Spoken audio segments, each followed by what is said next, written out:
Hello friends, welcome to learner classes. हम analysis कर रहे थे क्लास 6 से लेकर 12 तक की एनसीईआरटी। तो चलिए शुरू करते हैं। इससे पहले फ्रेंड्स आपसे रिक्वेस्ट है, अगर आप चैनल पर पहली बार हैं तो प्लीज़ चैनल को सब्सक्राइब कर लीजिएगा, वीडियो को लाइक कर दीजिएगा एंड शेयर करिए। एंड जो भी आपके सजेशन उसे कमेंट बॉक्स में जरूर बताइएगा।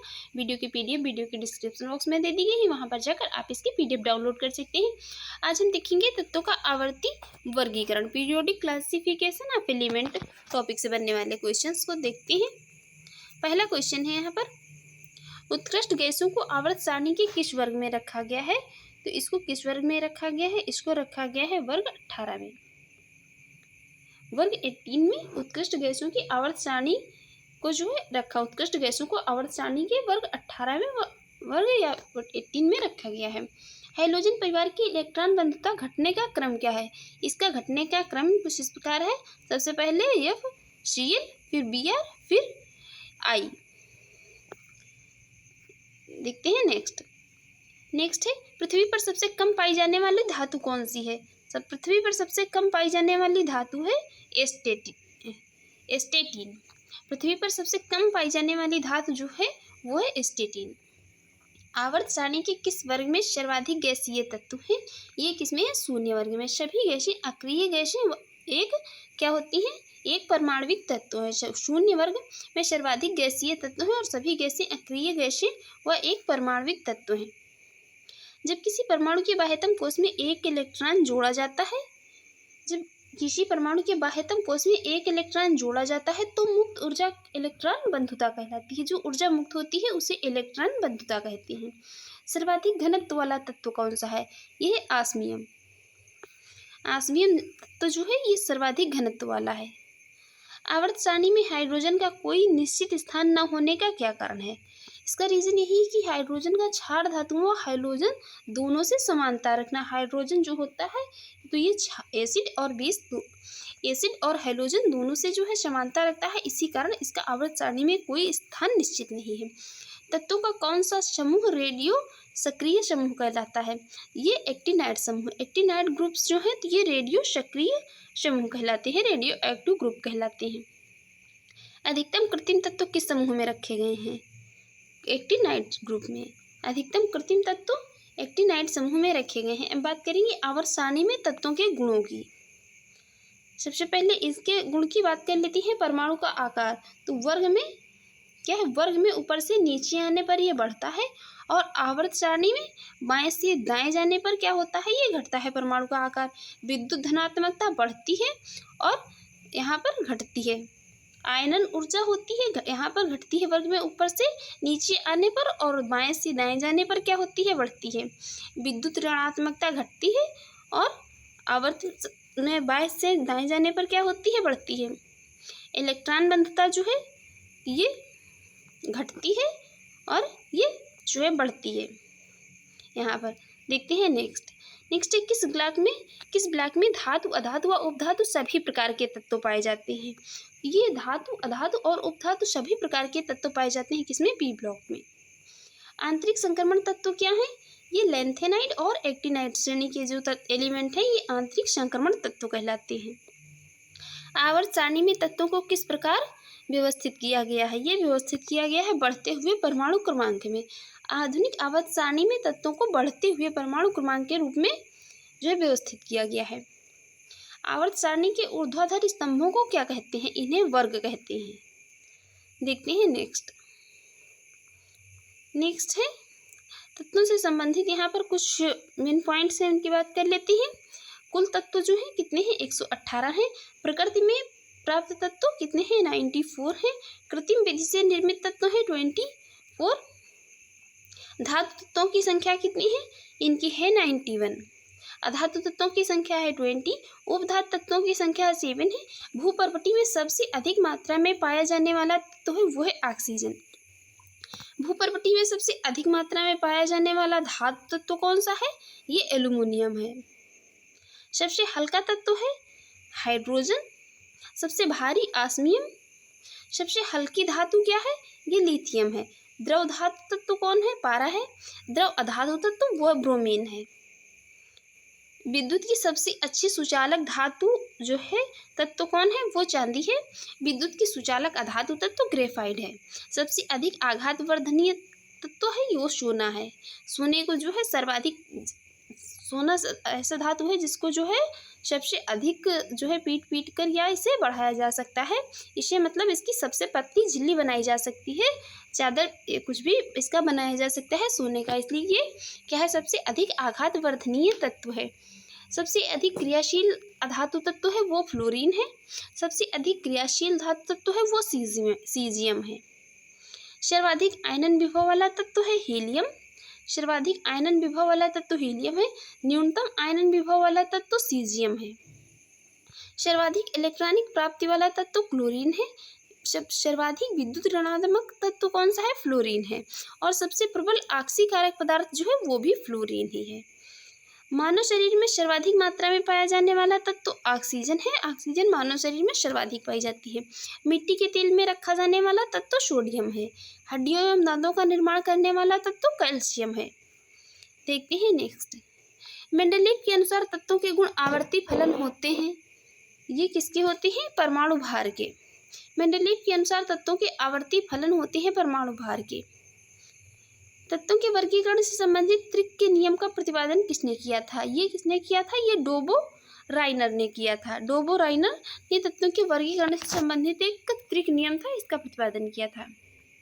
नेक्स्ट है किसी उदासीन परमाणु से एक इलेक्ट्रॉन निकालने के लिए आवश्यक ऊर्जा की मात्रा को क्या कहते हैं, आयनन विभव कहते हैं, आयनन विभव कहलाती है। अब यहाँ पर जो भी क्वेश्चन रह गए हैं उनकी बात कर लेते हैं, देखते हैं। पहला है रेडियो एक्टिविटी की माप किसके द्वारा की जाती है, ये की जाती है किसके द्वारा, गीगर काउंटर के द्वारा। गीगर काउंटर के द्वारा रेडियो सक्रियता की माप की जाती है। सबसे अधिक दहनशील गैस कौन सी है, वो है हाइड्रोजन। सबसे अधिक दहनशील गैस है हाइड्रोजन। द्रवित पेट्रोलियम गैस एलपीजी में मुख्यतः कौन सी गैसें होती हैं, इसमें होती है ब्यूटेन और प्रोपेन। किस गैस ने रबर के जो है वल्कनाइजेशन की प्रक्रिया का आविष्कार किया, ये किसने, चार्ल्स गुडईयर ने। देखते हैं नेक्स्ट है यहाँ पर नाभिकीय ईंधन न्यूक्लियर फ्यूल किसे कहते हैं, ये कहते हैं थोरियम को। निर्जल क्रिस्टल का रासायनिक सूत्र क्या है, इसका है NH4 होल स्क्वायर और SO4। NH2 और H2 द्वारा अमोनिया बनाने की हाइबर विधि में किस उत्प्रेरक का प्रयोग किया जाता है, तो इसमें लोहे Fe का प्रयोग किया जाता है। सामान्य गैस कॉमन गैस समीकरण क्या है, सामान्य गैस समीकरण है PV बराबर nRT। सोडा वाटर बनाने के लिए किस गैस का प्रयोग किया जाता है, ये कार्बन डाइऑक्साइड या जिसे CO2 भी कहते हैं किया जाता है। स्टार्च किसका उदाहरण है, स्टार्च उदाहरण है किसका, पॉलीमर का। अब बात करेंगे यहाँ पर कुछ प्रायोगिक क्षेत्र एवं उनके अनुप्रयोगों की। सबसे पहले बात कर लेते हैं कुछ इम्पोर्टेंट जो अनुसंधान है। कार्बन डेटिंग ये बहुत क्वेश्चन यहाँ से पूछा जाता है। इसका संबंध किससे है, तो ये जीवाश्म और मृत जीव अथवा जो वनस्पति की आयु ज्ञात करने में इसका यूज होता है। यूरेनियम लेड आयु गणना या UPV डेटिंग, ये पृथ्वी एवं प्राचीन चट्टानों की आयु ज्ञात करने में इसका यूज किया जाता है। रूबिडियम या स्ट्रांसियम आयु गणना, ये चट्टानों एवं खनिजों की आयु ज्ञात करने में। पोटेशियम आर्गन आयु गणना, ये भूगर्भिक चट्टानों की आयु ज्ञात करने में किया जाता है। नेक्स्ट यहाँ पर बात करेंगे किसकी, चिकित्सा की। चिकित्सा में ये ट्रेसर के रूप में जो होती है विभिन्न रोगों की जांच करने के लिए किया जाता है।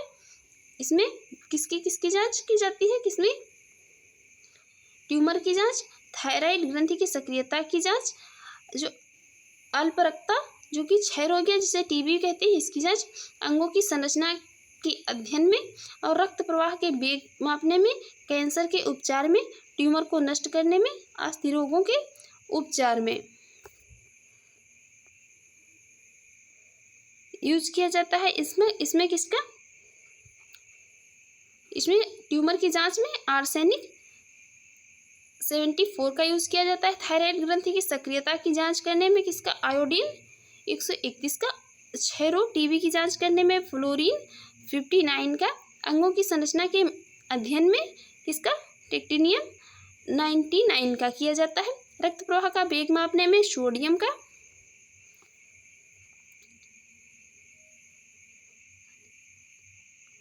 यहाँ पर ये कैंसर के उपचार में ट्यूमर को नष्ट करने में किसका किया जाता है? कोबाल्ट 60 या सीजियम जो है 137 का। अस्थि रोगों के उपचार में फास्फोरस 32 का। अनाज, सब्जी, मछली आदि को लंबे समय तक संरक्षित रखने में गामा किरणों का यूज होता है। पौधों में उर्वरकों के प्रभाव की जांच करने में किसका होता है? ये कार्बन का यूज किया जाता है। प्रकाश संश्लेषण की प्रक्रिया के अध्ययन में फास्फोरस 32 का। और यहाँ पर बात करेंगे किसकी? तेल के कुओं की अवस्थिति ज्ञात करने में धातु की चादरों की समान मोटाई की जांच में यूज होता है किसका? अमेरिकियम 241 का। तेल के कुओं के अध्ययन एवं पाइपलाइनों में रिसाव का पता लगाने में सोडियम 24 का। नाभिकीय ऊर्जा संयंत्र तथा जलयानों को प्रणोदक प्रणाली के ईंधन के रूप में किसका? यूरेनियम 235 का प्रयोग किया जाता है। और मृदा में नमी की मात्रा ज्ञात करने सड़कों एवं भवन निर्माण में यूज किसका किया जाता है? कैलिफोर्नियम 252 का। ये सभी जो क्या है? ये सभी क्या है? ये प्रयुक्त जो यहाँ पर ये रेडियो समस्थानिक है, ये इनका इसमें यूज किया जाता है।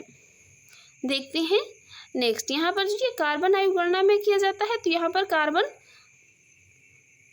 14 का यूज किया जाता है। यहाँ पर इसमें पृथ्वी में प्राचीन चट्टानों की आयु ज्ञात करने में यूरेनियम या लेड जो भी है इसका यूज किया जाता है। चट्टानों एवं खनिजों की आयु ज्ञात करने में रूबिडियम या स्ट्रांसियम, और भूगर्भिक चट्टानों की आयु ज्ञात करने में पोटेशियम या आर्गन का जो है यहाँ पर यूज किया जाता है। देखते हैं नेक्स्ट है पेयजल को रोगाणु मुक्त करने के लिए इसमें क्या होती है? Cl या क्लोरीन को मिलाया जाता है। अब देखते हैं नेक्स्ट क्वेश्चन है यहाँ पर, जंग लगने पर लोहे के भार पर क्या प्रभाव पड़ता है? लोहे का भार क्या होता है? बढ़ता जाता है। मूत्रालयों से आने वाली गंध का मुख्य कारण है मूत्र में अमोनिया की उपस्थिति। कार्बन नैनोट्यूब्स का आविष्कार किसने किया? ये आई जीमान ने किया था। एल्युमिनियम फास्फाइड का प्रयोग कीटनाशक के रूप में किया जाता है। एल्युमिनियम फास्फाइड का प्रयोग कीटनाशक के रूप में किया जाता है। भारत में जो जल विलवणीकरण संयंत्र है कहाँ पर स्थित है? यह स्थित है कहाँ पर? लक्षद्वीप में। धूम्र पर्दे जिनका प्रयोग युद्ध में छिपने एवं शत्रु को धोखा देने के लिए किया जाता है किस पदार्थ से बने होते हैं? ये टाइटेनियम ऑक्साइड के बने होते हैं। ये शुद्ध पुष्प किसे कहते हैं? ये फिलोसफर ओल्स किसे कहते हैं? किसे? जिंक ऑक्साइड को। रेशम किसका उदाहरण है? ये प्राकृतिक बहुलक है, नेचुरल पॉलीमर्स है। देखते हैं नेक्स्ट है द्रवित ऑक्सीजन व द्रवित हाइड्रोजन को औद्योगिक स्तर पर प्राप्त करने में प्रयुक्त प्रौद्योगिकियों को क्या कहते हैं? इसका नाम है क्रायोजेनिक्स। पदार्थ द्रव्य की वह अवस्था जिसमें निश्चित आकृति और आयतन होता है क्या कहलाती है? ये ठोस कहा जाता है इसको।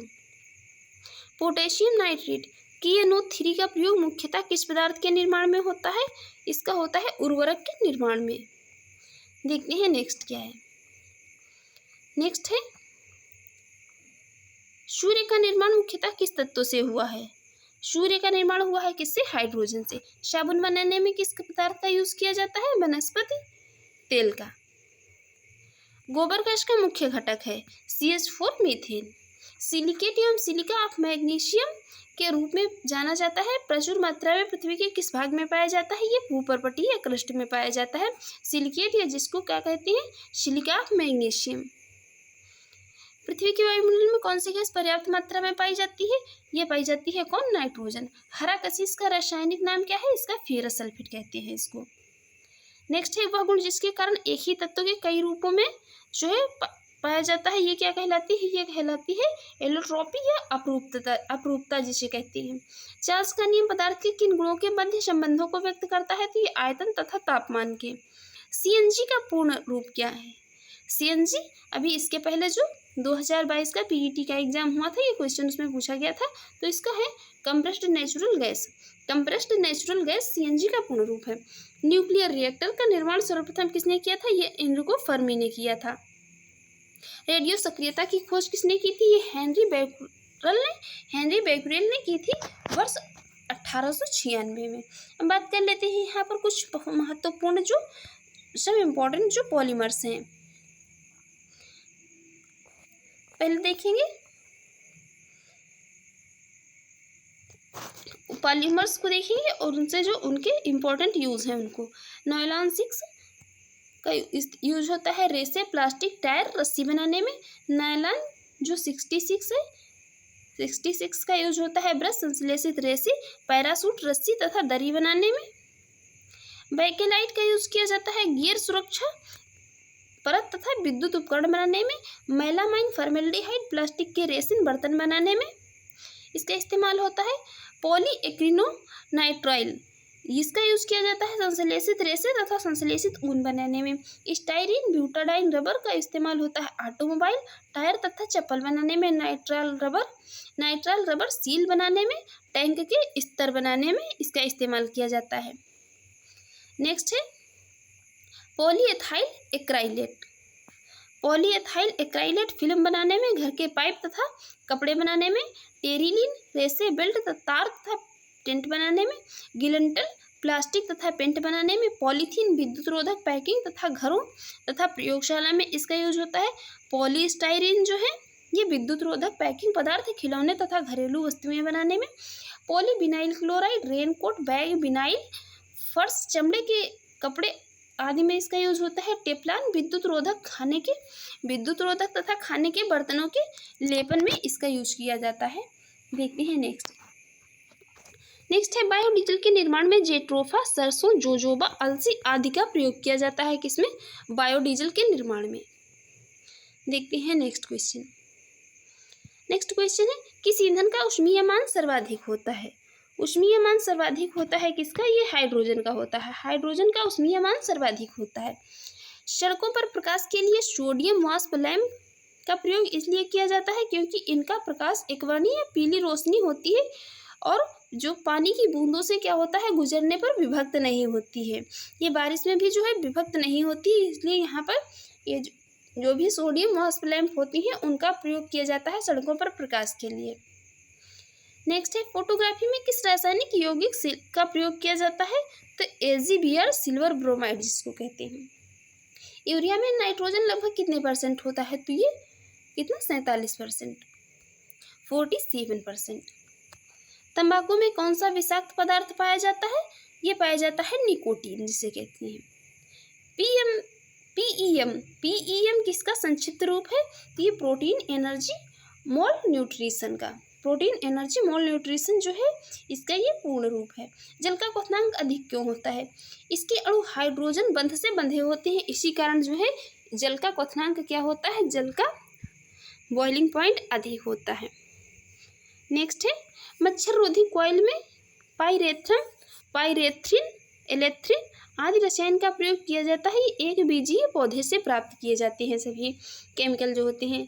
नेक्स्ट है अग्निशामक यंत्र में कौन सी गैस प्रयोग की जाती है? तो ये कार्बन डाइऑक्साइड का इसमें यूज किया जाता है। रासायनिक उर्वरक के निर्माण में नाइट्रोजन, फास्फोरस, पोटेशियम एवं प्रमुख संघटकों के रूप में तथा सल्फर, मैग्नीशियम, कैल्शियम का द्वितीय संघटकों के रूप में प्रयोग किया जाता है। चूहा विष के रूप में किस रसायन का प्रयोग किया जाता है? तो ये जिंक फास्फाइड का। मानव द्वारा निर्मित प्रथम संश्लेषित जो है सिंथेटिक फाइबर कौन सा है? ये रेयान है। देखते हैं नेक्स्ट क्या है। नेक्स्ट है सीमेंट मुख्यतः किसका मिश्रण है? सीमेंट मिश्रण है किसका? कैल्शियम के सिलिकेटों और एल्यूमिनेटों का। सीमेंट जो है तो कैल्शियम के सिलिकेटों और एल्यूमिनेटों का मिश्रण है। यूरिया उर्वरक के उत्पादन के लिए कार्बन डाइऑक्साइड का प्रयोग किया जाता है। अमोनियम सल्फेट क्या है? ये एक मिश्रित उर्वरक है अमोनियम सल्फेट। पसीना रोधी उत्पादों में सामान्यतः कौन सा रसायन उपस्थित होता है? तो ये एल्यूमिनियम यौगिक उपस्थित होता है। मानव अस्थियों में सर्वाधिक मात्रा में कौन सा लवण पाया जाता है? ये कैल्शियम फास्फेट पाया जाता है। जेली के निर्माण में हेतु कौन सा फल सर्वाधिक उपयुक्त होता है? ये अमरूद। संयुक्त राष्ट्र ने वर्ष 2011 को किस रूप में किस रूप में मनाए जाने का निर्णय लिया था? तो ये अंतर्राष्ट्रीय रसायन विज्ञान वर्ष को के रूप में मनाए जाने की घोषणा की थी। निर्णय लिया था किसको? वर्ष 2011 को। देखते हैं नेक्स्ट क्या है।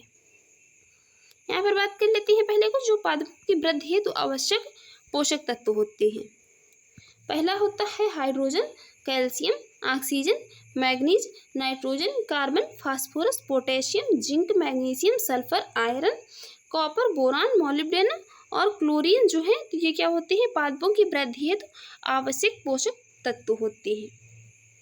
नेक्स्ट है साबुन के निर्माण की विधि क्या कहलाती है, इसको साबुनीकरण कहा जाता है। वायु का अकार्बनिक गैसीय प्रदूषण क्या कौन सा है, ये हाइड्रोजन सल्फाइड है।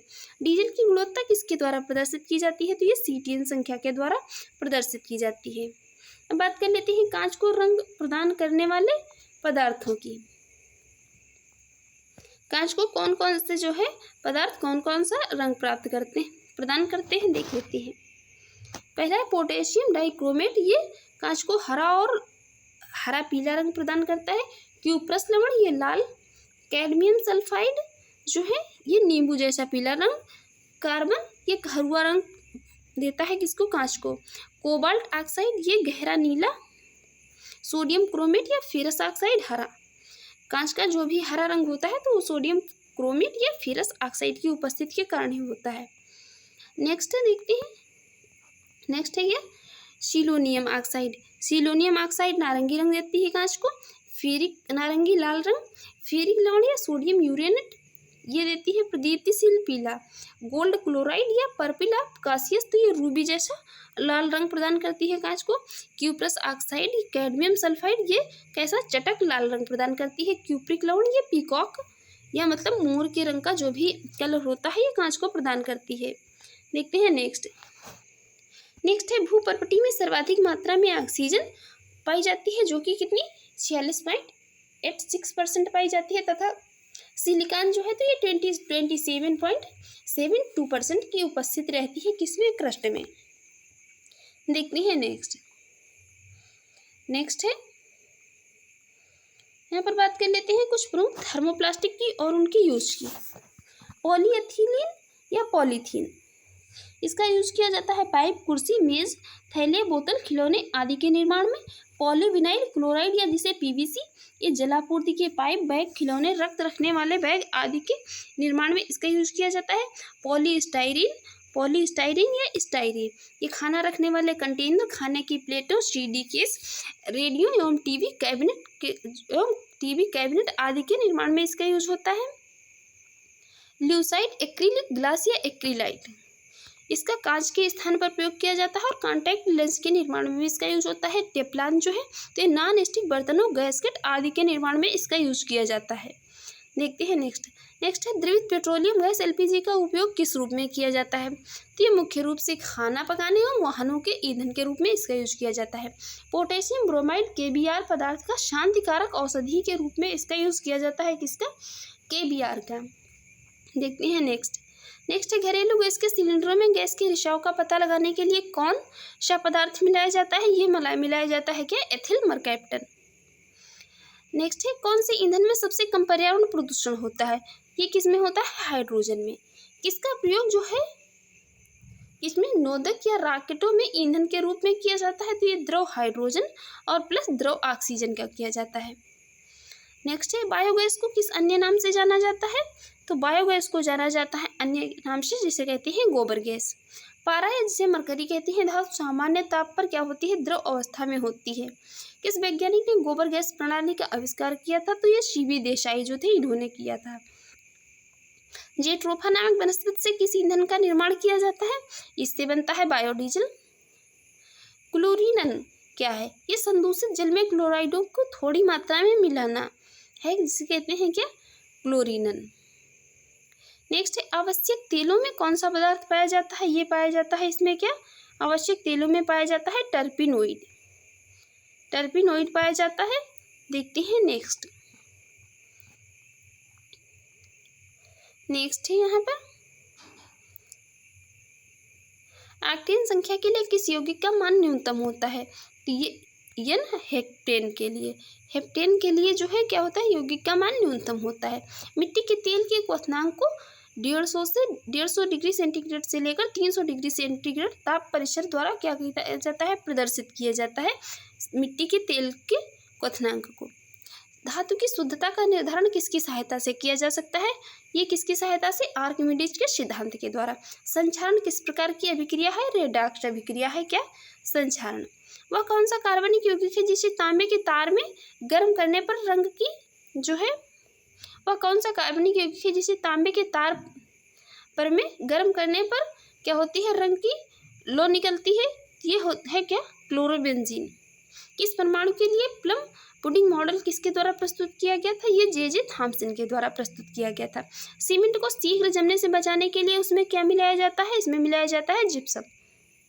सबसे जो है प्रभावी पीड़क नाशी कौन सा है? ये है आर्गनोफॉस्फेट। दर्द निवारक मरहम आयोडेक्स में किस रसायन की गंध आती है? ये आती है किसकी? मिथाइल सैलिसिलेट की। जिसने भी जो आयोडेक्स यूज किया होगा उसे पता होगा। साबुन का उपयोग किस प्रकार के जल में करना चाहिए? तो ये मृदु जल या सॉफ्ट वाटर में करना चाहिए। ओजोन लेयर जो है, ओजोन लेयर के क्षरण का क्लोरोफ्लोरोकार्बन गैस के कारण हो रहा है। ओजोन लेयर जो है तो इसका क्षरण जो है तो ये CFC गैस है, इसी के कारण हो रहा है। नेक्स्ट है, सीमेंट फैक्ट्री में कार्य करने वाले मजदूरों में सामान्यतः कौन सी बीमारी होने का जोखिम रहता है? तो ये साइटोसिलिकोसिस एक बीमारी है। ये जो सीमेंट की फैक्ट्री में काम करते हैं उन मजदूरों को होने के चांसेस ज़्यादा रहते हैं। किस उत्पाद को साबुन रहित या साबुन शॉपलेस शॉप कहा जाता है? ये किसको कहते हैं? डिटर्जेंट को, अपमार्जक को। रेलवे पटरियों को जोड़ने के लिए प्रयुक्त होने वाली अभिक्रिया में कौन सा अवकारक शामिल होता है? ये होता है एल्यूमिनियम। देखते हैं नेक्स्ट। सामान्य उर्वरक में कौन से 3 प्रमुख तत्व होते हैं? वो होते हैं कौन कौन से? नाइट्रोजन, पोटेशियम एवं फास्फोरस। उर्वरकों के रूप में कौन से कैल्शियम लवण का प्रयोग किया जाता है? तो कैल्शियम सल्फेट का। नेक्स्ट है, श्वेत फास्फोरस अंधेरे में किस कारण से प्रकाशित होता है? ये होता है मंद ऑक्सीकरण के कारण। देखते हैं नेक्स्ट है, विमानन ईंधन को जमने से रोकने के लिए उसमें जो एथिलीन ग्लाइकॉल पदार्थ मिलाया जाता है। विमानन ईंधन जो होता है तो उसको जमने से रोकने के लिए उसमें क्या होता है? एथिलीन ग्लाइकॉल पदार्थ मिलाया जाता है। फ्रेंड्स, आपको ये हमारी वीडियो अच्छी लगी और आपके एग्जाम के लिए यूजफुल रही हो तो आप हमारे यूट्यूब चैनल को सब्सक्राइब कर लीजिएगा, वीडियो को लाइक कर दीजिएगा एंड शेयर करिए। जो भी आपके सजेशन उसे कमेंट बॉक्स में जरूर बताइएगा। वीडियो की PDF वीडियो के डिस्क्रिप्शन में दे दी गई, वहाँ पर जाकर आप इसकी PDF डाउनलोड कर सकते हैं। Thanks for watching.